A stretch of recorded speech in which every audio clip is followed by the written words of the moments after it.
یاد رکھیے، اس وقت وطن عزیز میں جتنی سیاسی ابتری اور اقتصادی اور معاشی غیر یقینی کی صورتحال ہے، ماحول کے اعتبار سے، سسٹم کے اعتبار سے، نظم و ضبط کے اعتبار سے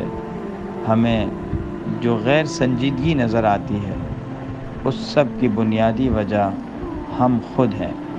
اس کا ذمہ دار کسی فرد کو، کسی جماعت کو، کسی سیاسی طبقے کو ٹھہرانا درست نہیں، بلکہ اگر ملک عزیز کا ہر شخص اپنی ذات کے دائرے میں رہتے ہوئے اپنی کمی کوتاہی کو دور کرنے کی کوشش کرے گا اور اس کے لیے عملی اقدام اٹھائے گا، تو وہ اس ملک کا سب سے سچا اور سب سے مخلص سپاہی اور باشندہ کہلائے گا۔